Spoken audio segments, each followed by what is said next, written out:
I'm so glad you're with us today. Thank you for joining us.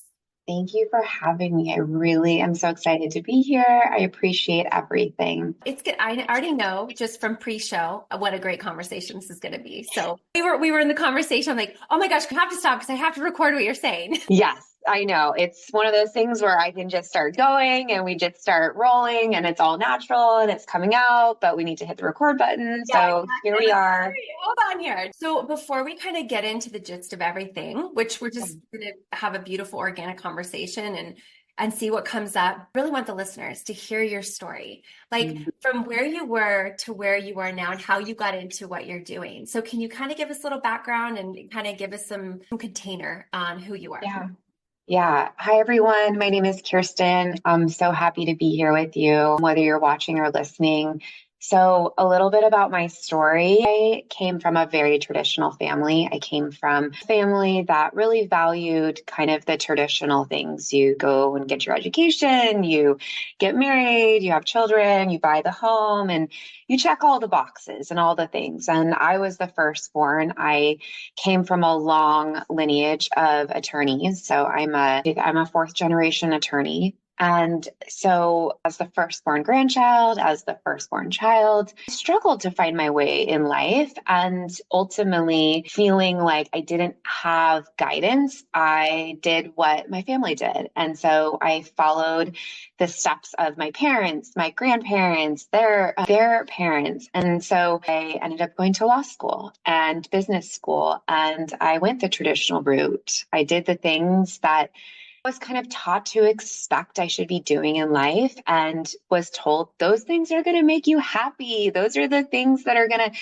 fill you up and make your life a quote unquote success. And so I did all that. I went to law school. I met my husband. We got married and I practiced law for 10 years as an attorney. Had two beautiful children, had a dog, had the house, all the things. And I got to the end of the road of all of those things, and I was left feeling very empty inside. Yes, I love my family. Yes, I felt grateful. I had incredible experiences along the way, but there was this core piece that was really missing in my life. And it was like this passion, this fire. I've actually looked back at my journal and I wrote to myself kind of as I was going through this journey of where did my vitality go? Was I ever feeling that vitality in my life? And by society's standards, by my family's standards, I had accomplished all the things. And so when I got to the end and I was like, this is it, like kind of looking around, like, I feel like there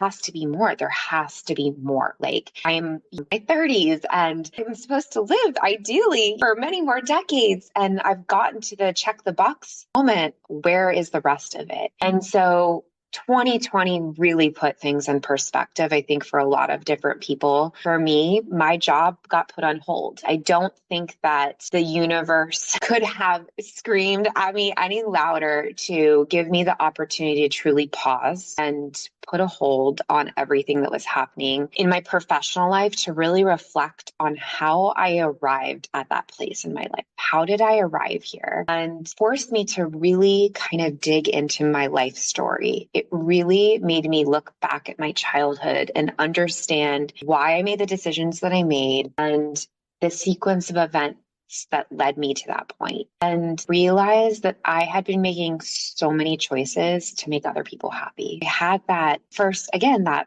generational kind of thought process. I follow the line. I do what everyone else has done. I'm the firstborn grandchild. I do the things that everyone has done. And I realized that all of that, while it was incredible and had beautiful momentum and experiences, it was not me.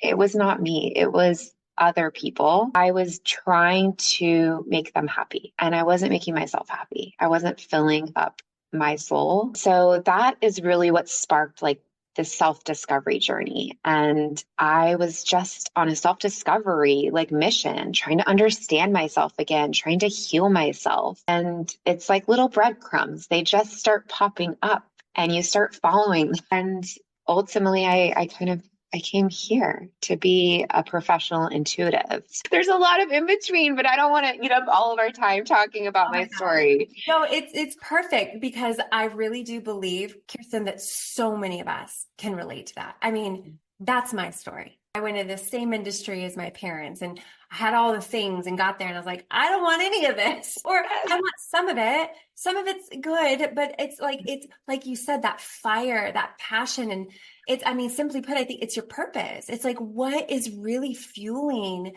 you and your soul. And when it's not matched up or aligned with where you are and what you're doing, there's going to be discord. You're going to feel it because God, spirit, the universe, the greater divine intelligence is you're here for a reason and it's guiding you towards that. And sometimes we're like putting on our blinders. We're like, I don't know. It's so hard. The time it's like step by step, but yeah, covered eyes. Absolutely. Yeah. And so it takes courage to do what you did and to go against the grain. But so beautiful, Kirsten, is that so many women get that because so many of us are going against the grain just by living a different lifestyle, by doing different things than all of society is doing. But we take baby steps and we follow the breadcrumbs. So I would love to really kind of dive into how did you begin to really tune in and into your intuition? Because I really believe that is the voice, the only voice that we ever need to listen to. Yeah, 1,000%. 1,000%. I mean, that is really what this journey is about. Truly, that's what I feel like the journey of every human is. That is what we are going through every single day is this tug and pull. And the question is, at what point do we relinquish control to the outside world and trust ourselves? And so for me, intuition, it took time. Look, we live in a world where fast and quick solutions and band-aids are talked about. I cannot tell you that this process that I went through or that maybe you're going through or going to go through is going to happen like that because you would be missing out on the medicine. You would be missing out on the actual journey of itself. There is a journey and a process that has to happen naturally. Look, you look out in nature and you see how nature works. Flowers don't grow in a day, okay? You have to plant the seed. It has to be in the darkness. It has to nourish itself in the darkness. It has to see water and light indirectly. Indirectly, it's taking that. And over time, it begins to sprout. And then it comes up through the ground slowly as a sprout and then a flower and it blooms. All of those things take time. Nature takes time. So does the process. And so coming back to your intuition, it is a process because usually if you're like me or like you, we have been layered. Seed has been put way down deep in the soil. It's buried down there and we have a lot of stuff on top that we have to begin to peel back and take apart and digest and understand. And so for me, I went through a 3-step process and looking back on years of work, I can now actually distill this down into 3 steps. The first part is self-reflection. That is where I started my journey. This is shadow work. You have to do the work to get to the other side. And so I actually in 2020, what sparked it for me was I was reading Glennon Doyle's book, Untamed. And I'm sure some other readers might have read it, but it's really about a different stage in her life. And she goes back and reflects. And there was this moment between her and her daughter. And it was about meeting other people's expectations or pleasing them. And it just hit me. I'm like, wow, I have been working hard to meet other people's expectations. And I have been completely failing myself, completely abandoning and failing myself. And so I had to start there. I had to start with the why. Why did I do that? And that required me to go deep. It required me to really understand as a child and as an adolescent, as an adult, all the things that I had done in order to make myself try to feel better. And what I was doing was trying to fill someone else's cup, trying to get someone else to see me, someone else to appreciate me, to love me for who I was. And so that required a lot of like digging, peeling back the why, understanding where did it come from? How did it start? How did it continue? And so that is the first part, coming back to your intuition. You have to be able to go into that darkness in order to come to the light. It's all about the balance. We have to bring both together. And so we bring our shadows forward and we love them, because what we have done over the years, what I did over the years, was put my most powerful part about myself to the side. I had buried it. And I'm a very sensitive person. I'm a highly sensitive person. Some people associate with that term empath, intuitive, all of those things. I was that person my whole life. But I buried that and I had shut myself off from that part of myself. That was my gift. That was my gift all along, is that I could connect with people in a different way. But I learned and understood from the outside world that that was a bad thing. That was something that I shouldn't be doing. I should, again, follow the line, get into a structured job and have a profession, have all the things. And something that was so intuitive, that was so innate and natural, was scary for people. And so I learned to close myself off from that. And so in order for me to come back to my intuition, for me to really love and accept myself and embrace my gift, I had to go there. I had to go there and I had to heal. I had to forgive. I had to forgive myself. I had to forgive other people in my life. I had to come to a place of nurturing where I could nurture that side of myself and love that side of myself instead of being ashamed of it, instead of running away from it. So if you're looking to connect with your intuition, it's really important. This first step is so crucial. And I think that often it's bypassed, it's jumped right over. And I think this is the beginning point to really understand what you have shut yourself off from about yourself. Because I promise you, that is your magic. That is your medicine. That is what you are here to do on this earth. And if you find that, if you connect with that, that's how you come back to your intuition. I mean, I can relate to all of that. I feel like you are speaking for so many of us, and you're saying it in such a way that not only is it relatable, but because a lot of times we feel like it's our fault, like we've done something wrong. But I truly believe that it is the biggest gift that we've been disconnected from these parts of us, because when we get to reemerge with it and align with it, it's so beautiful. Yeah. Because of that quote unquote separation, we're able to really like understand it deeper. And you're right, like we have to love those parts of us that we've been kind of shown and told that aren't okay, that we feel fear and shame around, but they're just parts of us that just want to be loved and integrated.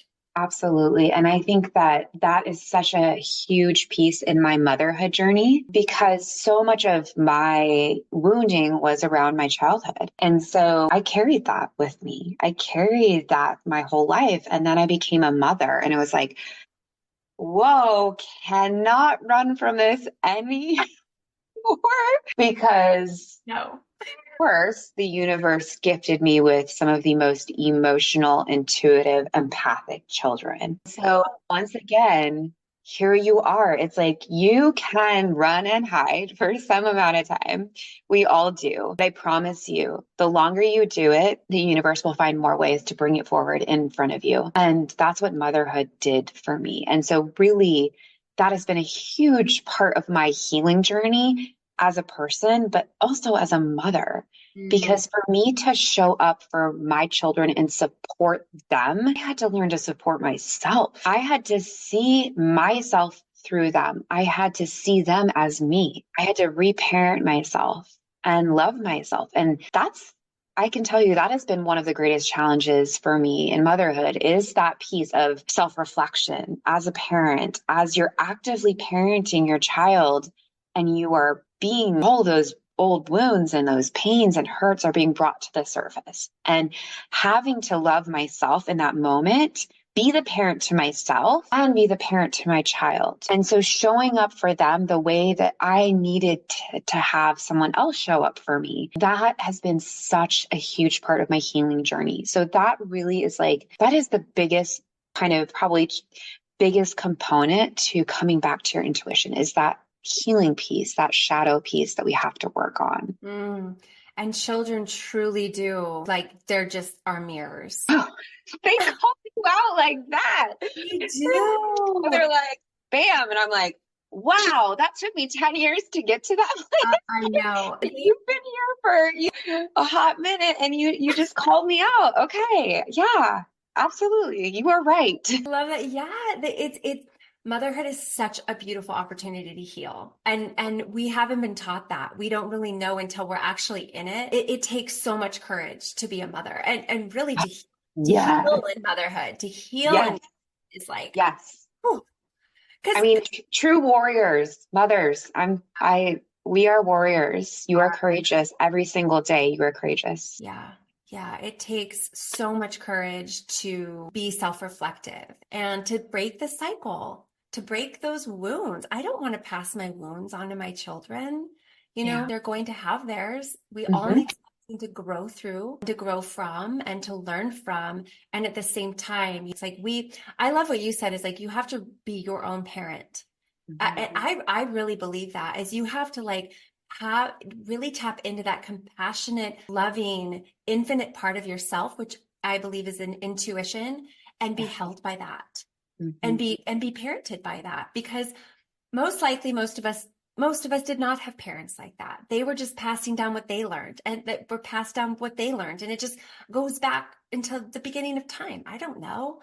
But Absolutely. because if we can really tap into our intuition in motherhood, it really takes a lot of the guesswork of what we need to do because we seek so much outside of us. Oh my gosh, yes. This was really huge piece of my journey back to my intuition. And it was this kind of goes into my second part, which is self-awareness. You have to be self-aware. And so I vowed, and this was not like a conscious decision at the moment in terms of healing. It was a conscious decision in how I wanted to parent my children. But when I became pregnant and we were getting prepared to welcome our first in 2017, I knew that I wanted to parent differently. And I wanted to parent from the emotional supportive way. That was bit more of an emerging parenting technique. Now it's a bit more familiar where gentle parenting or intentional parenting or conscious parenting is more of a topic of conversation. But in 2017, at least to me, it was fresher, it was newer, and it had been around, but certainly hadn't been necessarily distilled down into all these kind of principles. And so I picked up parenting books, but the parenting books that I picked up was like the whole brain child. I was looking at it from, I want to be in their shoes. I want to be empathetic to their experience. I want to understand their experience. I want to support them emotionally. And so at the time, that was a huge piece of my healing that I didn't even know I was doing. I just knew that I wanted to support my children the way that I felt I needed support. And again, like you said, there's so much of what we are passed down is generational. It's what is being spoken about or known about in that time. And certainly generation of my parents, that emotional support and acknowledging feelings and having this kind of intuitive, empathic conversation, not necessarily a well-accepted principle. And so the times have changed, which I think are really beautiful. And we're moving into more of that supportive parenting. And that was something that was really crucial to me. And when I became a mother, and it was like, of course, on principle, on paper, in a book, I'm like, yes, I'm going to do that. That's great. I love it. I can do that. And then you're in the gauntlet and you're like, whoa. What was I supposed to do? What do I do? What do I do? But yeah, actively reparenting yourself in the moment and learn, coming back to that piece of like looking outside in the initial parts of becoming a mother. It's so fresh. It's so new. It's so foreign. Everything is just so different. And so you look to the books, you look to the experts, you look to the friends in the mom group or whatever it is. It's like I was on a Facebook group. I was in a mommy and me group. I had another mom chat. I had 10 books on parenting, and I love to learn. So that's a little bit of my personality, but you get to a point where you're like, oh my gosh, like, I don't even know what to do. I don't even know what to do anymore because there's so much information. I'm told to do this. That doesn't work. I'm told to try this. That doesn't work. And ultimately that has been the lesson that I have gained so much out of motherhood, that the mother's intuition, this idea of the mother's intuition, true. And it is, to me, it is innate, but it is also learned, because we have to unlearn to continue to look outside of ourselves. We have to unlearn that someone else knows best. And so I went through a struggle with breastfeeding. That was my struggle early on. And so I was looking for all the resources, all the different things to support me and try to understand what I was doing wrong. Yeah. But again, I was carrying this, I'm not a good mother. I'm doing something wrong. My child is not getting enough milk. She's not sleeping. All the books say that I should be doing this and she's not doing this. And it was like frantic. You're creating this frantic energy inside of you. And I had to put myself on pause. I had to put myself on hold. And I'm like, I know what is not working. I know what is working. And I know what is right. I need to stop seeking the answers outside of myself. And this is truly like the energy of the mother. This is something that I find to be such a fascinating topic that I've really leaned into 7 years postpartum with my oldest. And so I'm just now really kind of clicking a lot of these puzzle pieces together. And so this conversation is not for necessarily just new moms. This conversation is for moms well into motherhood. That is the true energy of the mother. When we begin to look within ourselves, we begin to truly embrace the energy of the mother, the wise mother that we are. And we are in this deep society of very much of this masculine energy of the answers are on the outside of us. And so when we're able to come back to that inner knowing, that intuition, that's when we're really embracing the true energy of the mother, the matriarch, the one that truly knows. And to me, that's been my journey through motherhood, through my intuition. And that really does take that self-reflection, self-awareness, and the last piece, which is self-trust. You have to trust yourself. You have to lean into yourself, and you have to believe that you actually do know that those pings, that, gut feeling, that heart, you have it. Oh my gosh, it's so beautiful. And you're right. It's always going to be there. And at the same time, it takes courage to follow that, because a lot of times you're surrounded by people that are like giving you that information. I'm sure I had similar experience kind of with breastfeeding. It was like really difficult. And people are like, just do this and just do that. And you need to try this. And I was just like, no, like, I know. And it was so challenging because people want to fix things, like snap your fingers. Let's get a quick fix here. And just like you said, it's a seedling. Everything needs time. It needs trust. It needs that invisible life force that's moving through all of us to work. It's magic.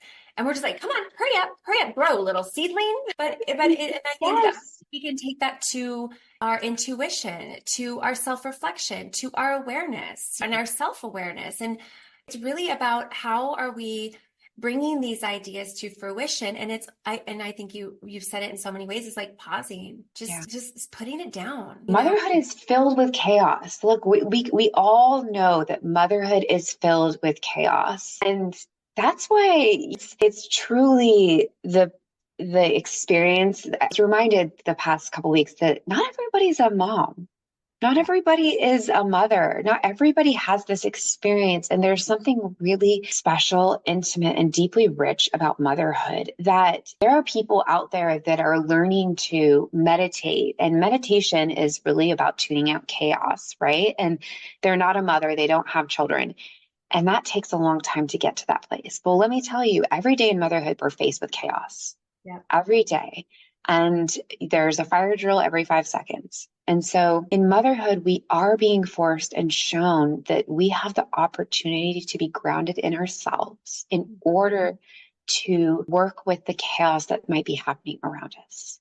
But it starts with us. Coming back to that reparenting, coming back to that mothering, this is the piece for me that has been so lost in our motherhood journeys. And that's that self-care, that self-love, that nurturing, that compassion, that forgiveness for ourselves. We're not perfect. We're going to make mistakes. We're going to do things that maybe we said we weren't going to do, and we want to be direct or we want to shift. And we're going to have old wounds that come up, but we have to continue to come to ourselves with love and compassion the same way we show up for our children.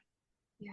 The same way, every time they come to us and they're crying because they bumped their knee, we're going to bump our knee along the way. We have to be able to show up for ourselves and love ourselves through it all. That's how we ground ourselves into our energy and really staying present with ourselves so we can keep showing up. Yes. Yeah, it takes immense amount of the willingness to forgive and be compassionate. And I think what's so beautiful, as you explain, like once we understand kind of why we react or we're having this type of human experience based on everything we were conditioned to believe and taught through the ages, you get to a point where you realize it's not your fault. If that you're yelling, that you're having a hard time, like it's not. And it's a beautiful responsibility, right? To transmute and to forgive ourselves and others. Then you can stop holding other people captive too, because you're like,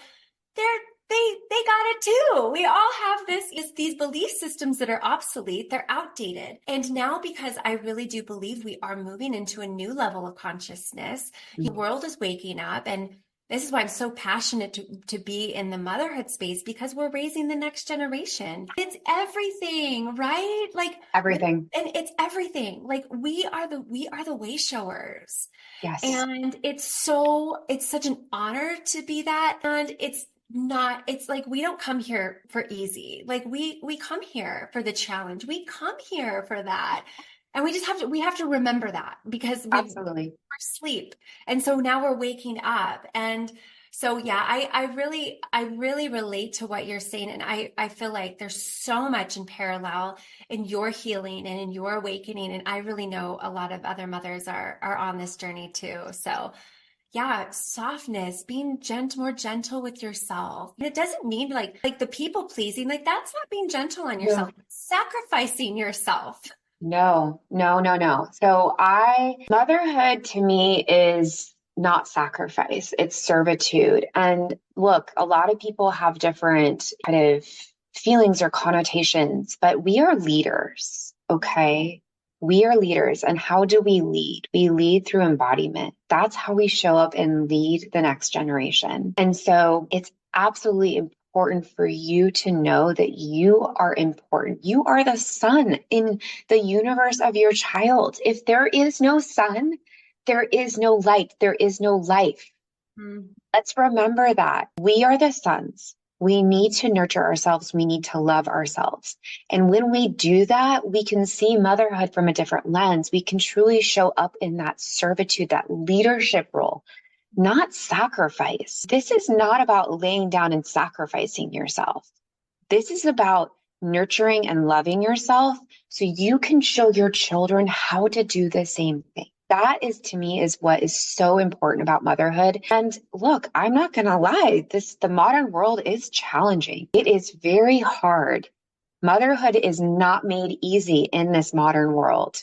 In fact, we have the deck stacked against us. And that makes it all the more important for us to continue to nurture ourselves. It is our responsibility. I'm a firm believer that it is our responsibility to ourselves to love ourselves and to take care of ourselves. Now, taking care of yourself can look like a lot of different things to everybody.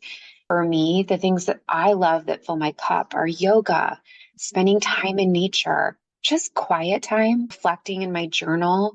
I love to cook. Not everybody loves to cook. That's okay.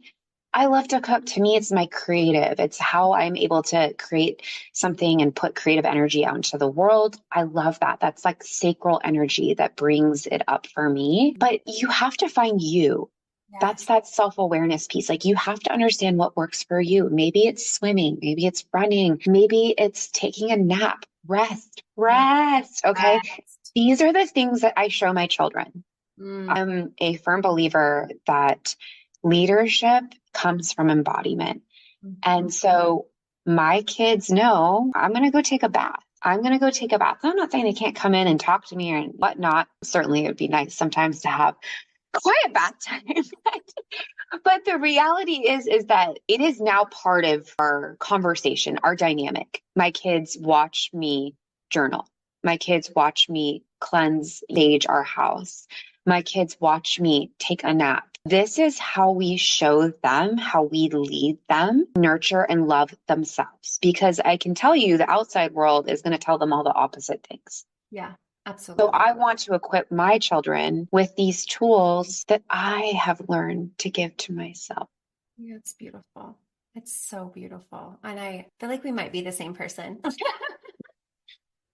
why we're having this conversation. This I is super know. cute. I know. Our energy, we're just magnetic. We're like, phew.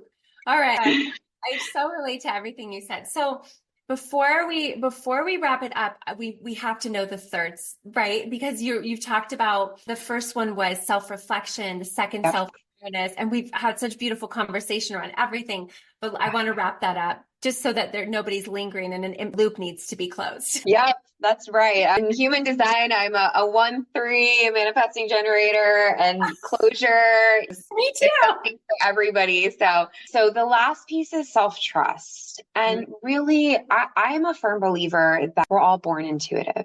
So your kids are very intuitive. And it's that kind of thing where people are like, oh, kids say the darndest things. Like, no, they're literally just calling out what's happening, and because they feel it, they see it, they sense it. And so what happens is, again, over time with life and relationships and people and society, we tuck those things away, that intuitive piece about us. It's that sensing, that knowing. I am a clairvoyant, so I can see. I'm also clairsentient, so I can feel. I can feel the depths of someone's experience and the energy around me. And so that's something that I've always had. Now, I didn't have language around it as a child. I didn't have support around it. So it's something that I close myself off from. And so if you look at your kids, it's such a great opportunity to understand how they trust. They constantly are trusting that they know. They're not doubting themselves. They doubt themselves when adults tell them to doubt themselves. Yeah. Right? And so this self-trust piece is really about practice, because intuition is a muscle. It is something that we can bring back into our lives, that we can hone, that we can grow. And so we all have those gut feelings, okay? Everybody has that moment where like, I just knew, or you're like, oh my God, she has great energy. Well, what do you think you're saying? That's your intuition saying, wow, that person has like great energy. She's really bringing it. Those are the things that we have to start leaning into. So that's that self-trust piece where we actually just have to lean in, and we have to just start practicing. And this could be really small. Like, that's the best way to start, in my opinion, is start with small things. Start with 2 decisions. You have decision A, decision B. Feel into it. What does decision A feel like? What does decision B feel like? And then pick one. This could be simple things like making dinner. Okay. What am I going to make for dinner tonight? It doesn't have to be a grand decision. It can be very simple. And every time you lean in, you begin to trust yourself more. You begin to build that muscle. You begin to understand how information comes to you. It's like, is it that feeling? Or is it this like, no, I just know. I can't even explain it. I just know this to be the case. And that's the thing about self-awareness too, is kind of going back. It's important to really understand that about yourself, is how you kind of take in the world, because that will help you lean into that trust and that intuition. When you get that feeling about someone, maybe it's the chills or just little things that come up. So self-trust, it's just leaning in every day to yourself. Start small and build that muscle up into bigger decisions in your life. Oh, yes, yes, yes. And it feels so good. Like when you work that muscle, you're just, and you're always shown like Yeah. that. It takes courage. And then you're always rewarded by that. You're always shown like, there we go. You feel it. You feel like, okay. And like you said, it's a muscle and you just have to keep practicing. Yeah, Yeah. absolutely. And yeah, like you said, it feels so good. Every time that you do that, and this is the thing, like I said at the beginning, it's a process. This is all a process, and it happens every single day, and it happens quickly. And so every time you lean into yourself, you're dropping another layer You're dropping something that you used to hold with you that someone told you should have been this way or you should have done that, or some sort of other conditioning or limiting belief about yourself that you couldn't do this or you shouldn't do this, or this isn't right for my child, whatever it might be. Every time you lean into yourself, you're creating new energy. You're creating a new narrative. You're forging a new path. Okay. And that's how it continues to build. You're bringing in more new energy, that freshness, that aliveness, that vitality, and you're leaning into what your energy is saying, what is happening for you inside. And so, look, there is a process that begins to happen with that. As you begin to lean into yourself, there are things that are going to happen on the outside world. Some things might fall away, and that can create some other challenges, but there's so much beauty in you. There's so much richness and love in you that you're leaning into you. That is the choice. And so it's something that I was having like a matcha with a girlfriend, and we were talking about the shifts in our lives and like how we used to go to this social event or that and this, or what we've been doing has changed. And it's like, I'm leaning less into other people and leaning more into myself. And so when you begin to pick yourself, this is a boundary, okay? This is a safe boundary.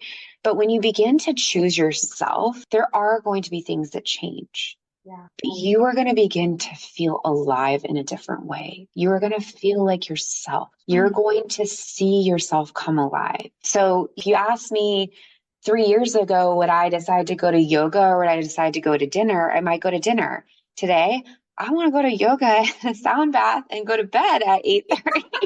Oh my gosh. Yes. And drink my tea, like drink my herbal tea. Yeah, So sure. life might look a little different, but it's going to look like you. Yes. It's going to look like you. And you feel so good is when you can work that muscle and you begin to really experience that. It's so awesome not to have to seek outside of yourselves anymore. Not have you just like, where's the book, or where, or I need to listen to this guru, or I need to like there's none of that. And it's just like, no, like I've got me. Yeah. I'm holding myself. Yeah. Again, it's that mother. The mother is coming in and holding. Yeah. She is the container. She is the vessel. She has the knowledge and the wisdom. And for thousands of years, we have been told to shut that off. But you have to remember, for thousands of years before that, the matriarchy, mother, that is who was listened to. For sure. And that, to me, that is the new consciousness. It's actually going back to where we used to be. It's something that happened thousands of years ago. It's already happened, and we are coming back in a new life cycle back to that place.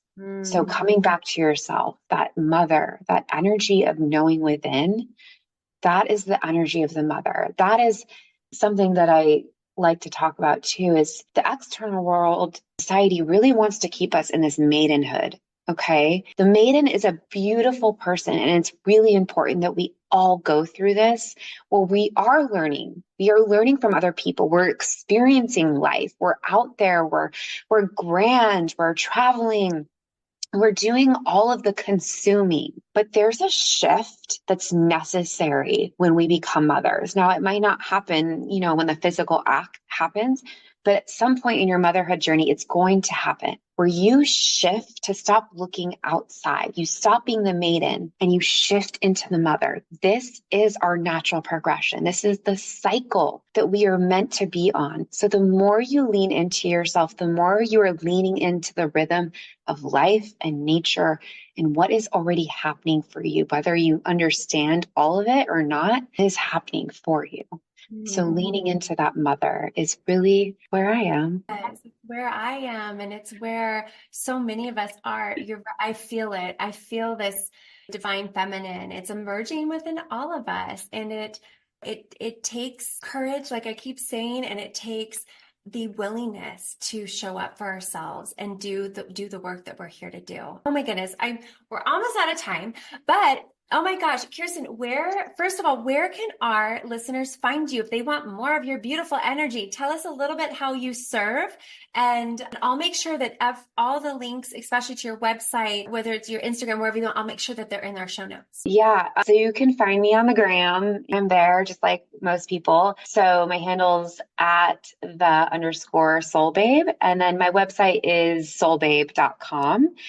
And yeah, so my offerings in particular to mothers, I have this really beautiful motherhood energy reading and healing where it's really a blend of this sacred pause that we really all need in motherhood, this moment of understanding what's happening for us. And that could be what's happening that week, that day, that moment. It could be something that goes deeper, that's been around for a long time, and it's surfacing in our motherhood. And motherhood, of course, it's going to have its challenges. Of course, it's going to have its up and downs. But ultimately, leaning into motherhood and our natural energy and our natural flow, we should be able to ride the waves. And so often what can happen is we can get energy stuck in our system, and we can begin to hold on to emotions, things from our past. And so when we have that energy just kind of swirling inside of us and it's not releasing, it can create stagnation and blocks. And it can create this kind of more challenging piece to motherhood.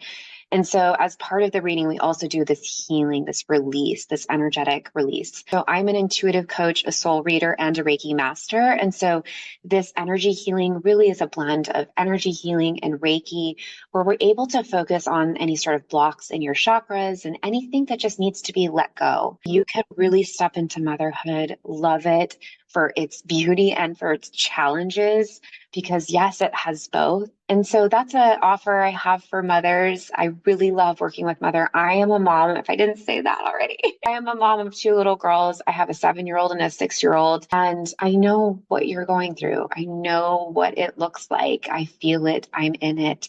And so I really love having these conversations with moms because I can relate. I understand. I know. So that's one of my offerings. I also do coaching and other soul readings and Reiki. So those are all available on my website and on my Instagram. And just connect, just reach out, like talk, please. Let's talk. I love talking to moms and caring from them. So. Kirsten, thank you. This was such a fun conversation. I just feel so moved and blessed and honored that you could be on our podcast. I really just know there's going to be so many little tidbits and inspirations and seeds that are planted here today. So thank you. Thank you for having me. This was such a beautiful conversation. Oh, I loved it. We'll do it again, girl. Trust me. All right, everyone. Make sure you check out Kirsten at soulbabe.com. I'll make sure, and her handles, I'll make sure they're in the show notes. You can just go there and click them and connect with her. And thank you again. And we will catch you on the next Hippie Moms podcast. Bye, everybody.